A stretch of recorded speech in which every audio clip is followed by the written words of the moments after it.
Hello everyone, welcome back to Bajirao IAS Academy. So we have been discussing the previous year's questions of Jammu and Kashmir Administrative Services, right? So till the last class, we have discussed a few questions on Indian society, Indian history. So the next question is about Ashoka's policy of Dhamma. Now this policy is very important. You can get a question in your mains examination about Ashoka's policy of Dhamma.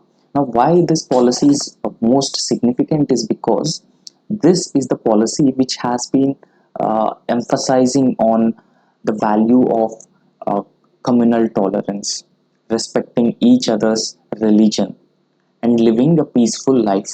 So, Ashoka's policy of Dhamma is essentially symbolizes Ashoka's transformation from being a war-loving king to a peace-loving king.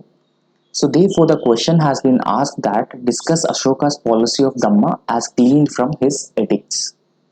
Now, first in the introduction itself, you just briefly define Ashoka's policy of Dhamma. So what exactly Ashoka's policy of Dhamma? After writing introduction, so in the body part of the answer, you need to write about the edicts of Ashoka, various edicts of Ashoka, and uh, what those edicts have been mentioned about Ashoka's policy of Dhamma. And after that, you should also write some salient features of Ashoka's policy of Dhamma and then conclude the answer.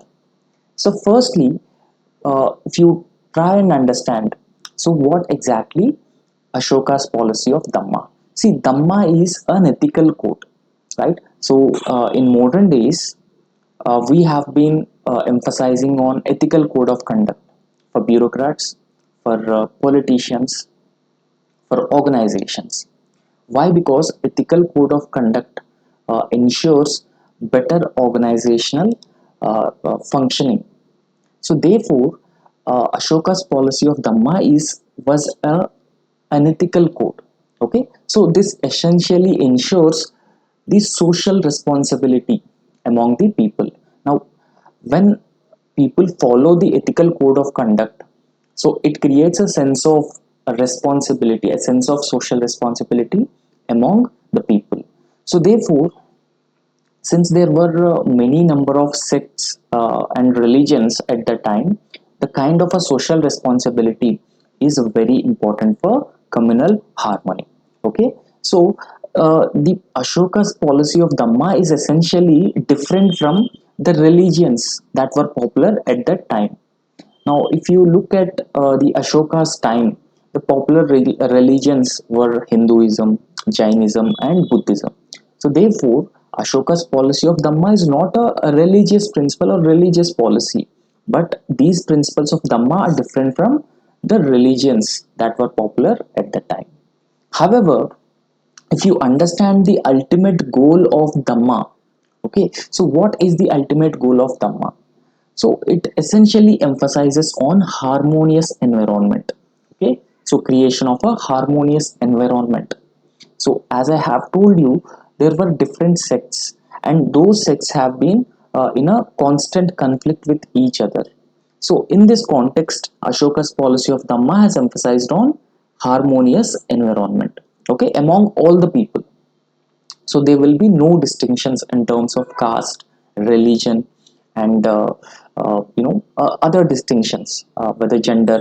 So there will be no distinctions in terms of caste, religion, and gender. So this policy of Dhamma essentially emphasized on all the people living in peace and harmony with each other. So when people are living in peace and harmony with each other, that essentially ensures security and stability of the entire empire. So therefore, Ashoka's policy of Dhamma emphasizes on peace and harmony. So that is the essence of security and stability of the empire. Okay, so when the state is at a war, a constant war, then we cannot say that the war can ensure security and stability of the empire.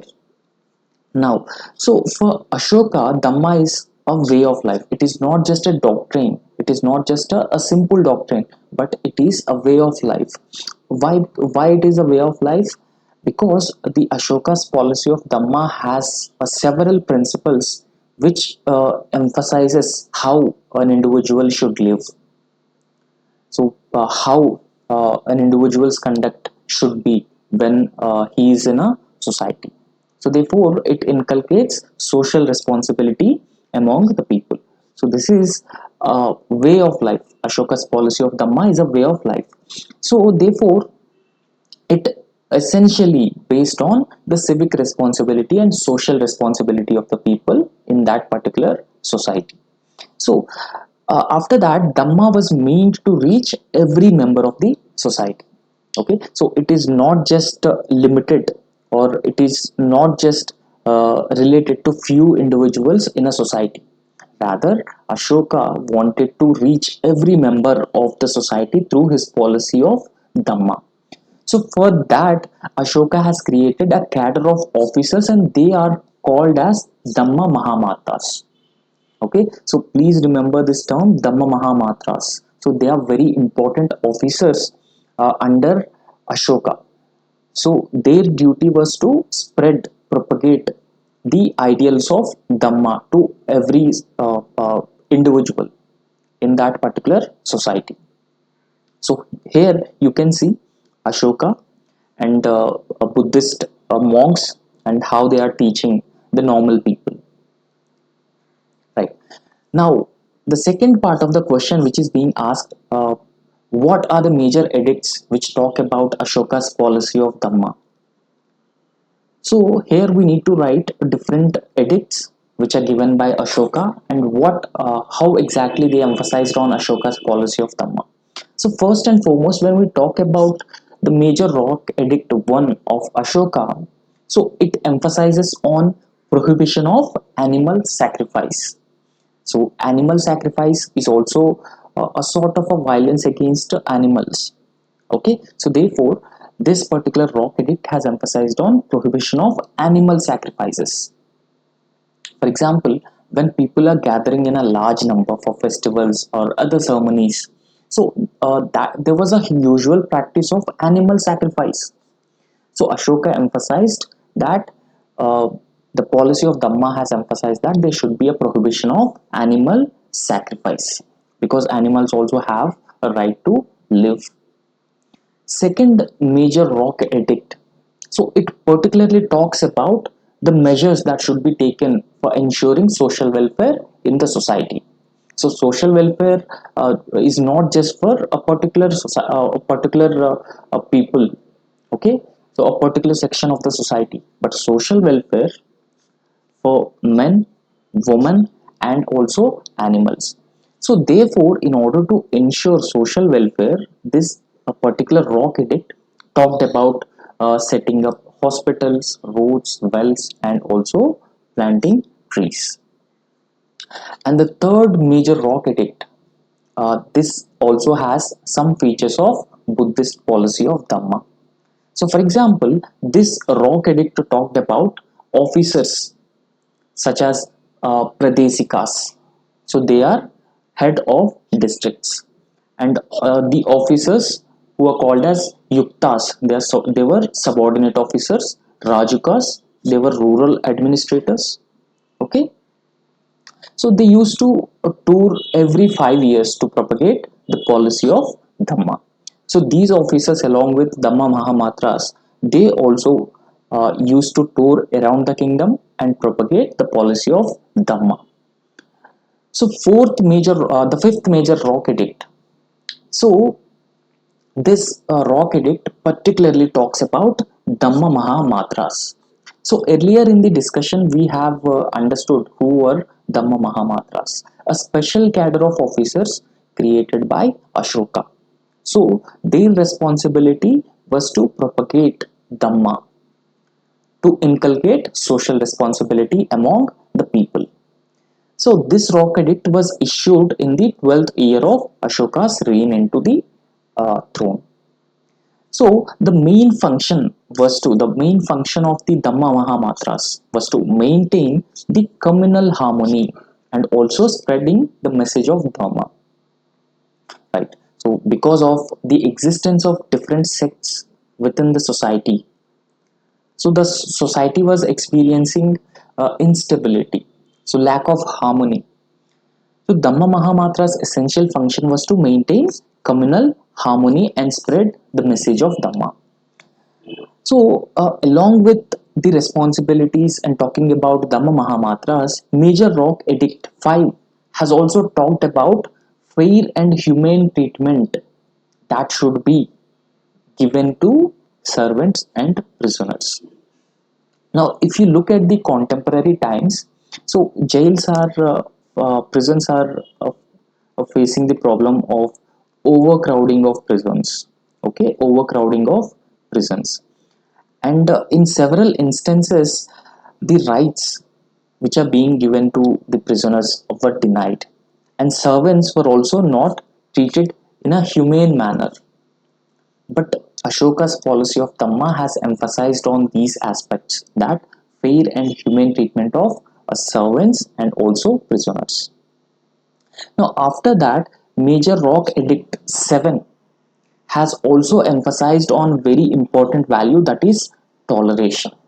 Okay, so toleration is at the base of communal harmony among all the sects. So this Major Rock Edict 7, so even though it has emphasized on toleration, so the reason for emphasizing on toleration is because at that time it seems that there might have been some intense tension among different sects. So different sects were at differences, were at clashes. So through this Major Rock Edict number 7, Ashoka made a plea to unite them. So ultimately, this could ensure stability and security of the kingdom. Now, after that, there were other rock edicts also, which have emphasized on the policy of Dhamma. So, for example, the Rock Edict number 11. So, this also contains explanation of the policy of Dhamma. Okay, so how it contains the explanation of Dhamma? Because this rock edict has again emphasized on the principles of Dhamma. So, what are the principles of Dhamma? The principles which we have discussed earlier, which are mentioned in different rock edicts. Okay, so this rock edict has also refers to the gift of Dhamma and distribution and kinship through Dhamma. Next major rock edict, that is rock edict number 12. So again, this rock edict has also made a plea for toleration among all the sects. So earlier also in the rock edict number 9, Ashoka has emphasized on toleration. Okay, so again, rock edict number 12, Ashoka talked about toleration among all the sects. And major rock edict uh, 13, so which talks about Berigosha. So have you ever come across the words called Berigosha and Dhammagosha? So they are very important terms. So they may be asked in the UPSC prelims examination, because in prelims examination there's a trend. So I think in 2023 UPSC has not asked too many questions on these terms, but earlier used to follow the trend of asking terms and what exactly the meaning of the term. So therefore, the rock edict number 13 has mentioned about both Berigosha and Dhammagosha. So Berigosha essentially means sound of war drums. So on the other hand, Dhammagosha emphasizes on sound of peace. So after the Kalinga war, Ashoka has gone through a transformation. Okay, after the Kalinga war, Ashoka has gone through the transformation. So therefore, Ashoka has preferred Dhammagosha over Berigosha. So he wanted to conquer the world, or he wanted to conquer the world through Dhamma rather than war. So therefore, because of this reason, he emphasized more on Dhammagosha. Dhammagosha means sound of peace. Now we have discussed all the edicts which talk about Dhamma. Now, what are the main principles of Dhamma? So these principles are very, very important. Okay, so just go through all these principles. Okay, so what are the principles which talked about what are the principles of Dhamma? So first and foremost, a principle is respect for parents and our elders. So this is one such value India has been following. So this is called as India's traditional value. So respecting parents and elders. The second principle of Ashoka's policy of Dhamma is one should love and care younger people. They should not be neglected. Now, one should always love and care younger people. So, this has also mentioned in our directive principles of state policy and also uh, fundamental duties. How? Because providing primary education to children is the responsibility of the parents or the guardians. Okay, so healthy development of every child has also been emphasized on the directive principles of state policy. So therefore, the second principle is one should always love and take care of younger people, children. The third principle is people should live in peace and harmony. So this is one of the most important principle for stability and security in any society. When people live in peace and harmony, then that could ensure stability and security. Now, one of the major problem, not just India, but other countries have been facing is this lack of harmony between different religions. Okay, there were ethnic clashes, communal clashes. So, therefore, when we live in peace and harmony, that ensures stability in the society. The next principle is one should be honest, charitable, and kind to everyone. That includes servants and slaves. So we should not be dishonest. We should be honest with our fellow human beings, with our colleagues, with our servants. And you should show the value, the principles of charity. So you should have the value of charity within you so that you can help who are in need. And you should also be kind. So not just towards servants and slaves, but towards animals. Okay, so this is more in line with Gandhi's policy of talisman, recalling the face of poorest man on the streets. So the next principle, there should be a mutual respect among the people. Okay, and people should also love each other. So they should also care for each other. So that is the essence of social harmony. So that creates harmonious society, and people should also respect all religions. So therefore, when one individual who is following a particular religion, that individual should be tolerant, should be respectful towards the other religion as well. So this is also part of Ashoka's policy of Dhamma. So after that, everyone should follow the principles of non-violence. Now, if you look at India's traditional policy, traditional values, non-violence, respect to elders, so they are spiritualism. They are some of the most fundamental traditional values of Indian society. Okay, so Buddha emphasized on the policy of the value of non-violence.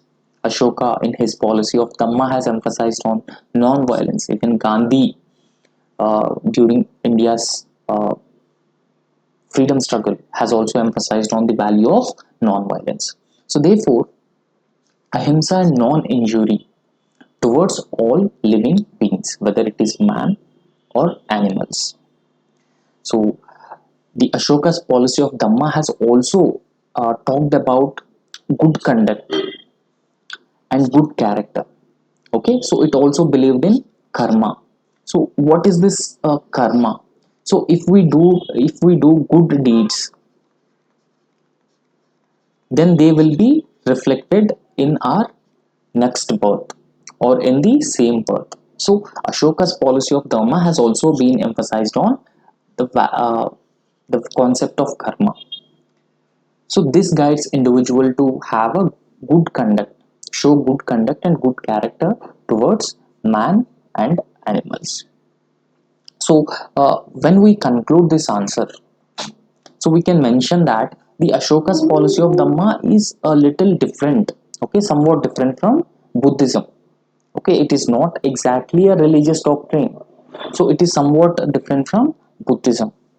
Okay, so Ashoka's emphasis on the policy of Dhamma essentially mean to create a secular society, a tolerant society, and therefore it can be called as a secular teaching. So not a religious teaching. And Ashoka's policy of Dhamma is a liberal code. It is a way of life, and that could be incorporated by everyone. So irrespective of any distinctions, okay, irrespective of their religious beliefs. So therefore, it is more like a moral code of conduct. So this is how you can conclude this answer.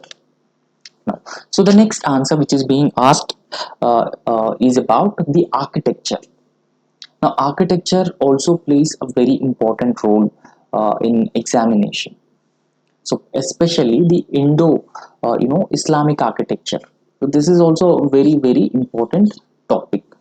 So, this question has asked us about writing some salient features of Indo-Islamic architecture.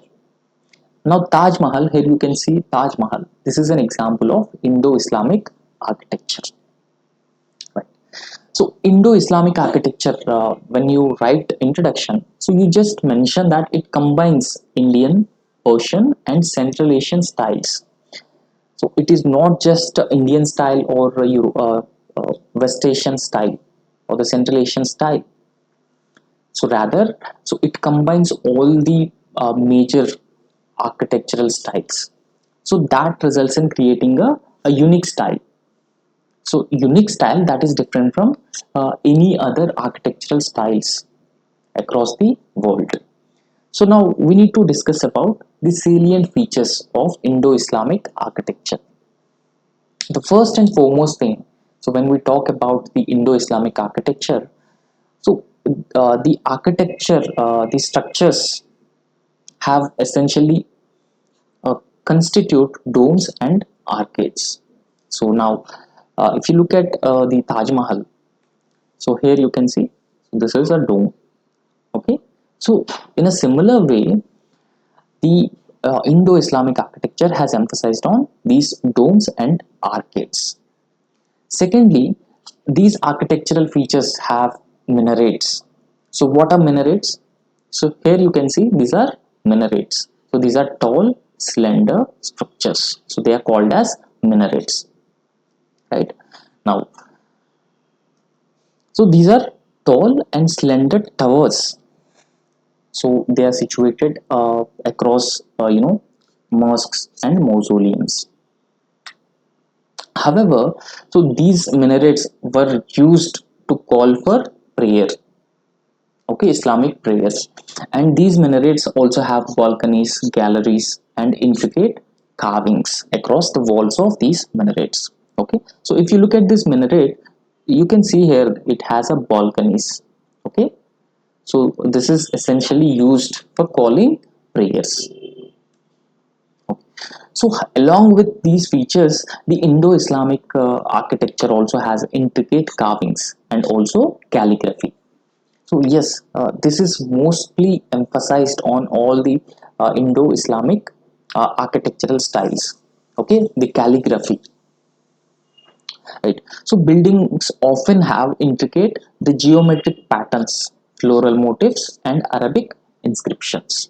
So if you look at these architectural features, the architecture, the Indo-Islamic architecture, they also have, for example, Red Fort. You can see floral motifs, the patterns, and Arabic inscriptions. And these architecture also contains Quranic verses or other religious texts through calligraphy. So through calligraphy, so calligraphy is a type of a writing. Okay, calligraphy is a type of writing. So therefore they have also written Quranic verses and other religious texts on these Indo-Islamic architecture. Now next, the Indo-Islamic architecture also contains courtyards. Okay, so courtyards, this means that so they have a large courtyards. So these courtyards used to serve as a gathering space and worshippers and visitors.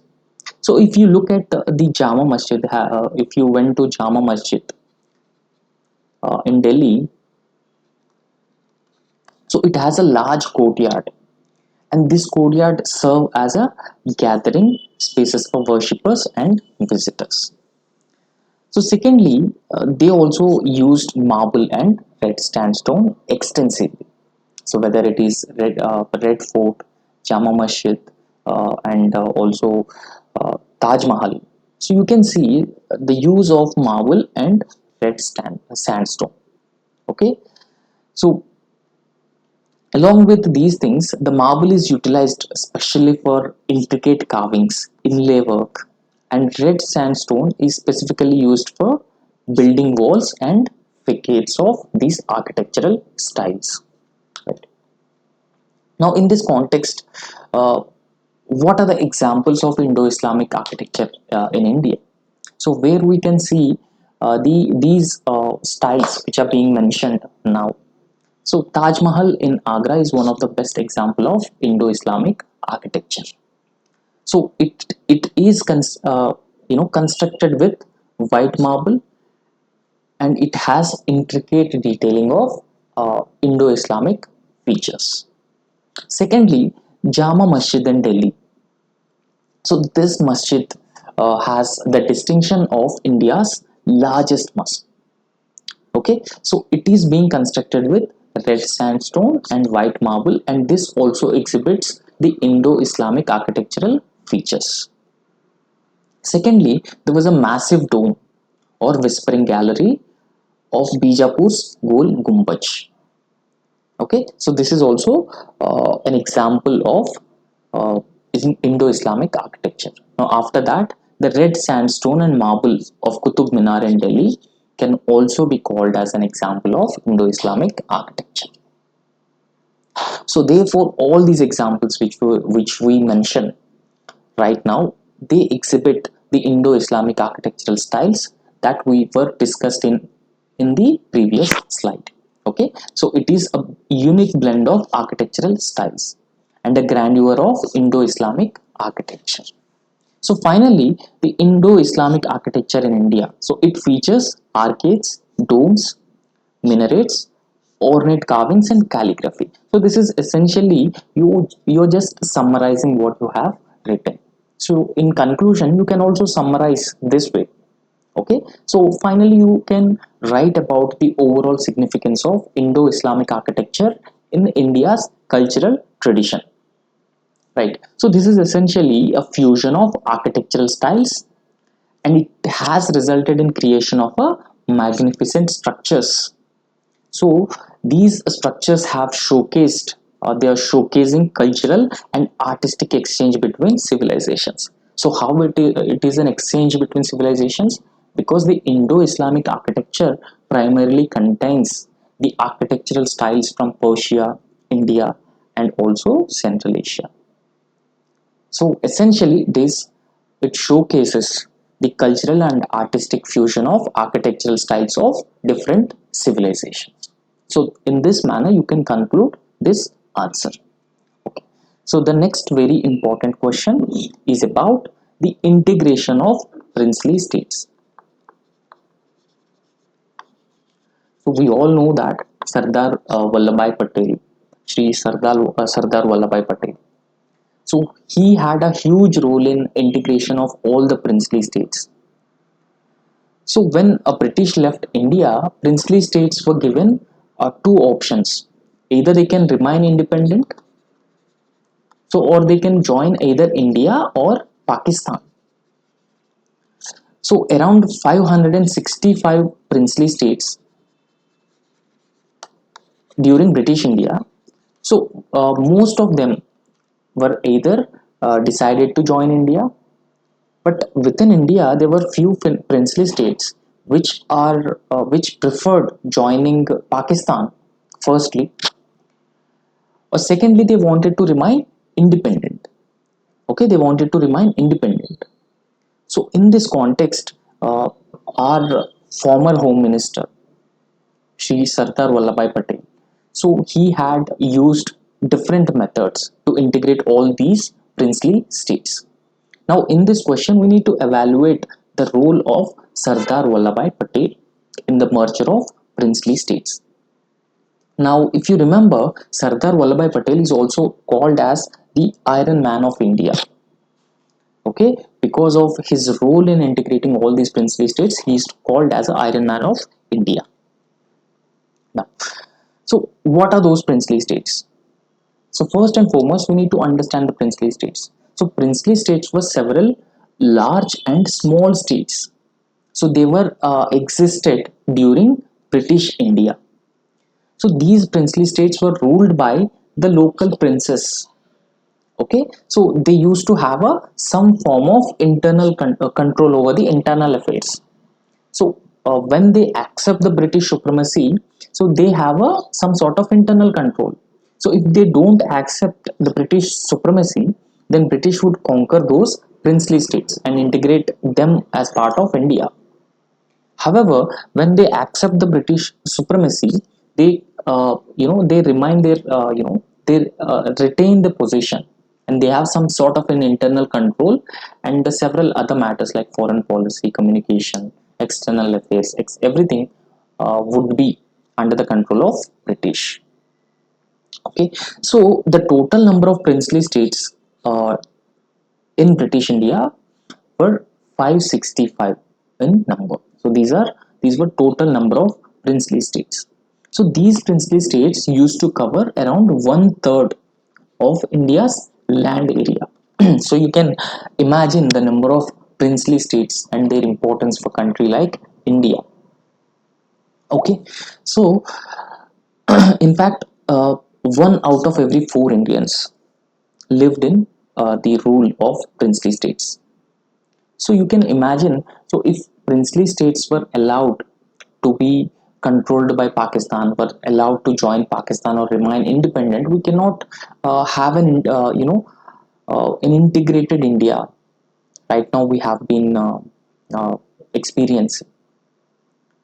So just before independence, British gave a right to join either India, Pakistan, or they can remain independent to the people of princely state. This is the offer that is being given by the British to the princely states.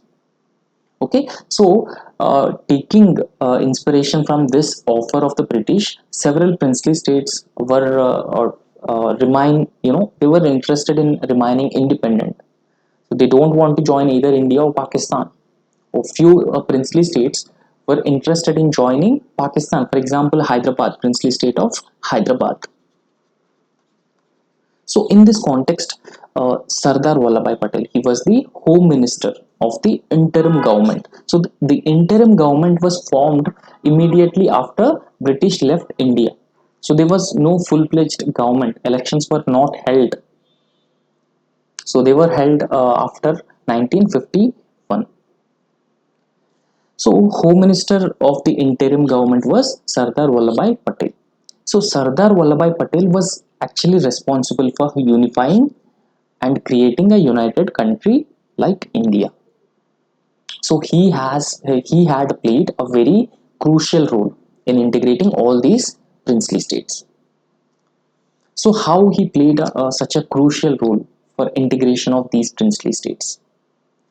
So the former Prime Minister of India in the interim government, Jawaharlal Nehru, has given this role of integrating all these princely states with India to Sardar Vallabhbhai Patel. So Sardar Vallabhbhai Patel, with the help of VP Menon, so they drafted the instrument of accession. So this instrument of accession is being used for integrating the princely states, and this should be signed by the rulers of princely states. So once rulers signed this instrument of accession, so they agreed to hand over the control of defense, foreign affairs, and communications to the union government. So once they sign, so if you read India's history after independence, so you may come across the instrument of accession in the context of Jammu and Kashmir. Okay, so you very often come across this instrument of accession.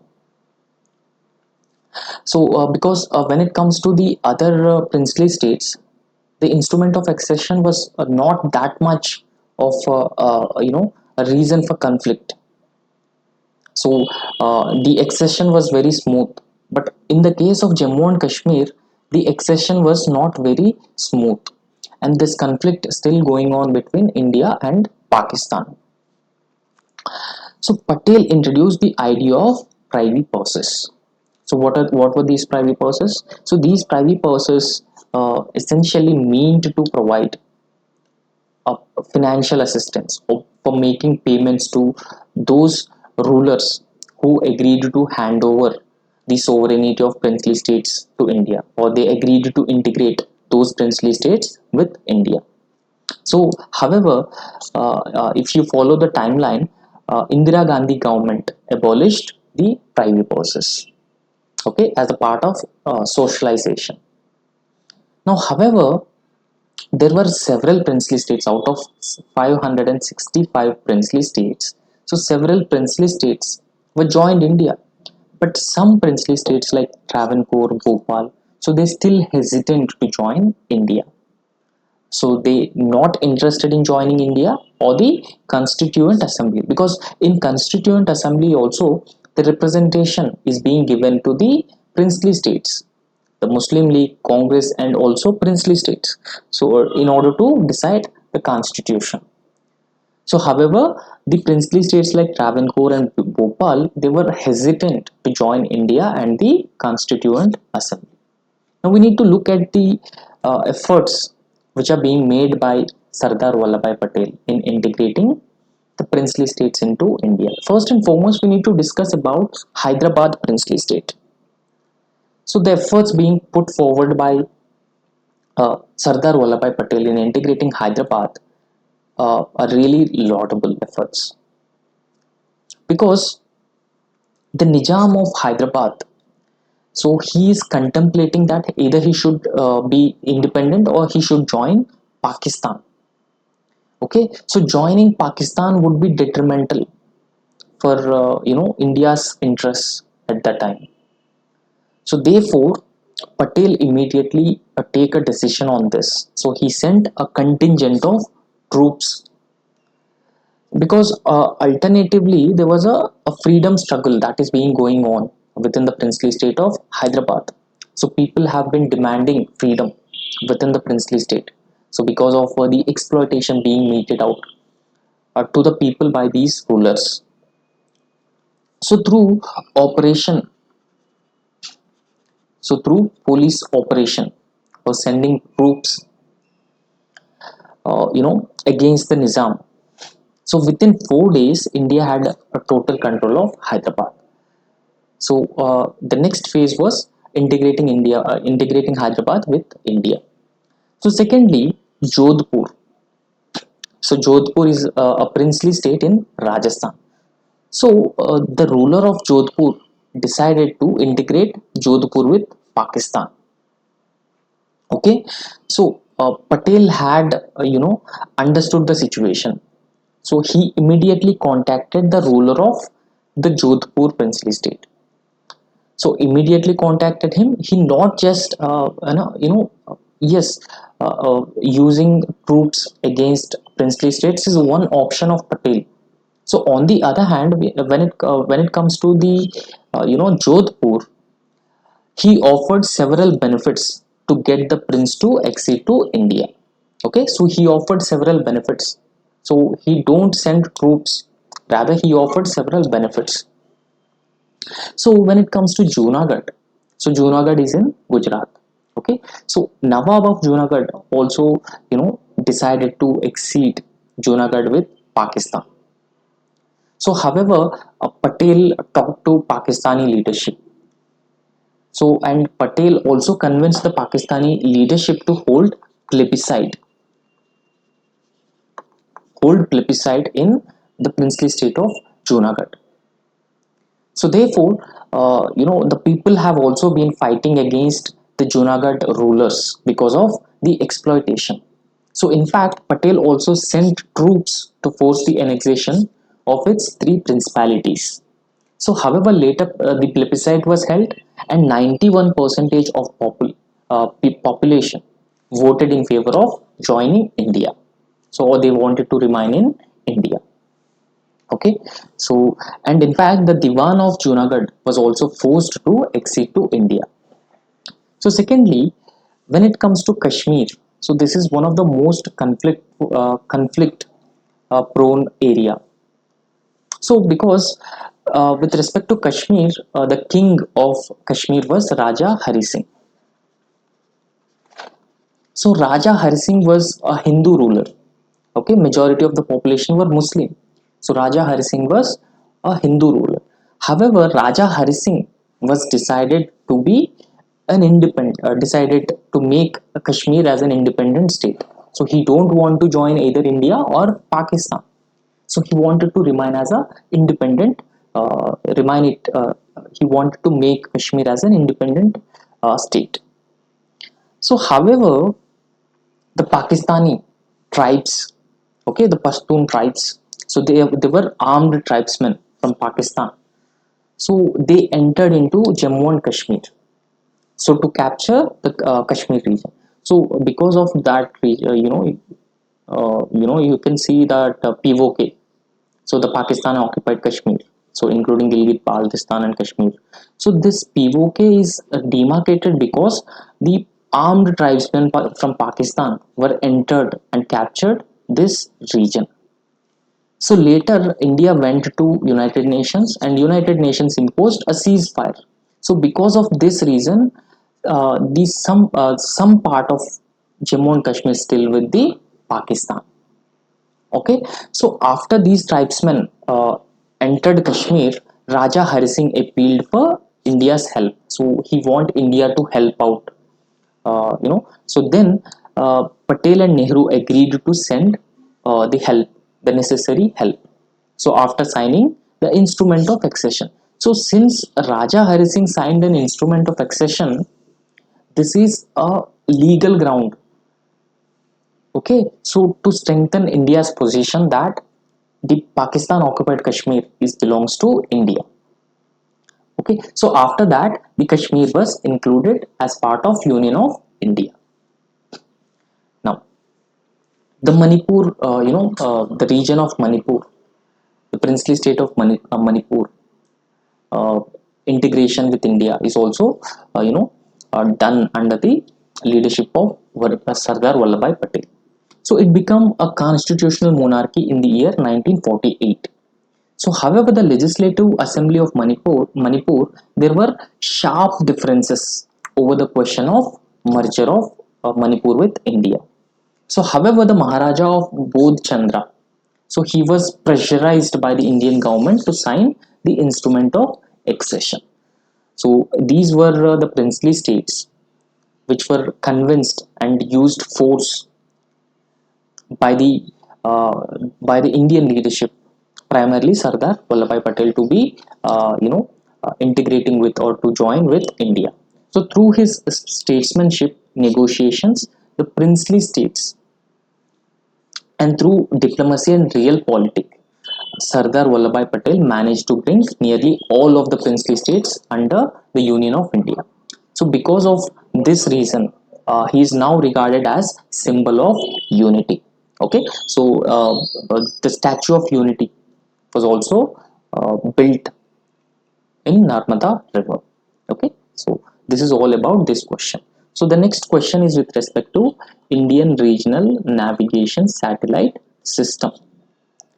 So the question asks why India's regional navigation satellite system is needed. So why it is required and how it does work. So how does it work? So this question has two parts. In the first part, you need to write, so why Indian navigation satellite system is required for us and how does it actually works. So firstly, you need to understand what is regional navigation satellite system. So this is in short called as NAVIC. So India's regional navigation satellite system is called as NAVIC. Okay, so this is called as NAVIC. So NAVIC is an independent and stand-alone indigenous navigation satellite system. Okay, so this is an independent satellite navigation system. Earlier, India used to depend on GPS of US. Okay, so but now our navigation system is independent and standalone, and it is an indigenous system, and it is being developed by Indian Space Research Organization. So NAVIC that was approved in the year 2006 itself. So the total estimated cost of NAVIC was 174 million. So at the time of approval of this project. So however, this NAVIC, the regional navigation satellite system, was estimated or expected to be completed by 2011. However, so this was finally completed by 2018. So India's regional navigation satellite system consists of seven satellites, total seven satellites. So these seven satellites, the constellation of seven satellites, cover India's total landmass and 1500 kilometers beyond India's boundaries. So this question about regional navigation satellite system is being asked by UPSC. So in the year 2018, UPSC asked about this. So you need to be very mindful about this. So overall, the regional navigation satellite system primarily aimed at the removing dependence on foreign satellite systems for navigation, particularly in strategic sectors, for example, for security, defense, aviation. So for all these purposes, we have developed our own indigenous satellite navigation system. So if you look at the IRNSS at a glance, so the regional navigation satellite system is India's own GPS. So this will be used to provide accurate real-time positioning and also timing services. So this will provide navigation services for civilians and also military applications. Okay, so the total constellation of seven satellites, IRNSS 1A is the first satellite that was being launched in July 1st, 2013. And the last satellite was IRNSS 1G, so that was launched in April 28, 2016. So total satellites in IRNSS, Indian Regional Navigation System, are seven satellites, and three satellites are located in geostationary orbit and four satellites are located in geosynchronous orbit. Okay, so the total cost of IRNSS is 1420 crores. So again, we repeat that IRNSS or NAVIC system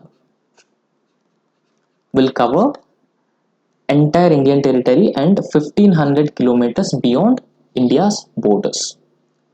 And the other major advantage of India's regional navigation system is it is extremely accurate because of the presence of rubidium atomic clocks in each of these satellites.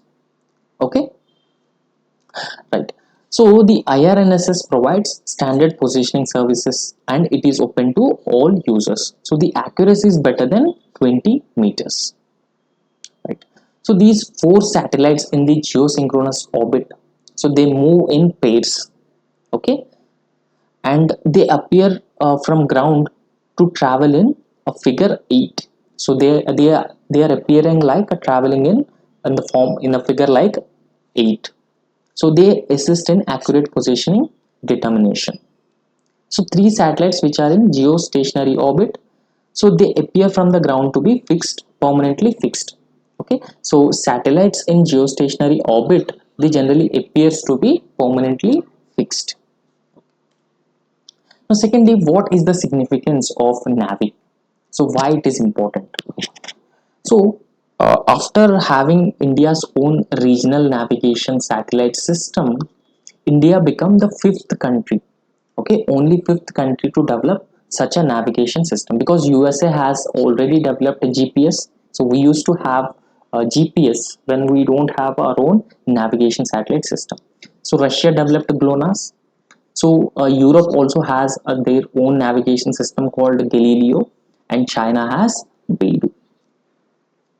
So after these countries, India also has Navic system. So earlier India used to depend on these countries for navigation purposes.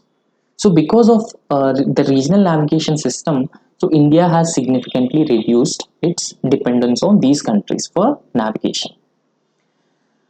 So the regional navigation satellite system also has a huge or immense contribution in scientific and technological advancement of India. So it will make Indian armed forces self-reliant, so that in critical situations, India will not depend on other countries. For example, during Kargil war, USA denied the navigation services to India. So it helps make Indian armed forces self-reliant. So further, it will lead to extensive coverage. And one of the stated objective of this particular project, is that sharing of the project with SAARC nations, South Asian countries which are part of SAARC.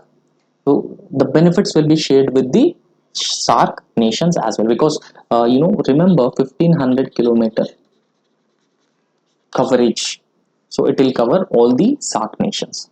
So when we provide such a navigation services to these SAARC countries, it will help in integrating India's regional navigation systems further, and it is a source of diplomatic goodwill gesture among these countries. So it also helps India maintain its leadership position among these SAARC countries. So it is also very important for country sovereignty and strategic requirements, because we have significantly reduced our dependence on foreign navigation systems. So that ensures India's sovereignty and strategic requirements. So what are the applications of these Indian regional navigation satellite system? So what are the major applications? The first and foremost application of the regional navigation satellite system is disaster management. Okay, so it will help in sending early warning to people of the country, particularly in coastal areas. So it is with respect to cyclones, tsunamis, and heavy storms. Secondly, it will also help in monitoring and rescue operations during the disaster times. So it has an immense applications with respect to disaster management. So in security, it will enhance India's security. How it enhances? By better monitoring, and it can also monitor the terrorist activities, surveillance in border areas, and it could also ensure surveillance of strategic infrastructure in India, Pakistan, India, Bangladesh, and India, China borders. So secondly, the IRNSS, the Regional Navigation Satellite System, will also help in mapping and data capture. Okay, so there will be an accurate mapping and measurement, so we can understand the region at a particular area. Okay, so don't forget, this will also help in aviation, the regional navigation satellite system. So fifth, in tourism also. For example, for short and long distance travelers, they use navigation. Okay, even for mountain hikers. So more accurate navigation system will certainly help them in their journey, and it could also further give a boost to tourism. So it also helps in town planning, better planning in urban development. So okay, the whatever geographical data we derived from these satellites will be helped in better town planning. So forest department also, it has an immense benefit, because we can track the endangered animals, and nowadays forest fires a major problem. We can also prevent the forest fires, and the response time can also be significantly reduced. Okay, so these are the applications of Indian regional navigation satellite system. So that's it for today, and we will discuss a few more questions in the next lecture. So okay, thank you.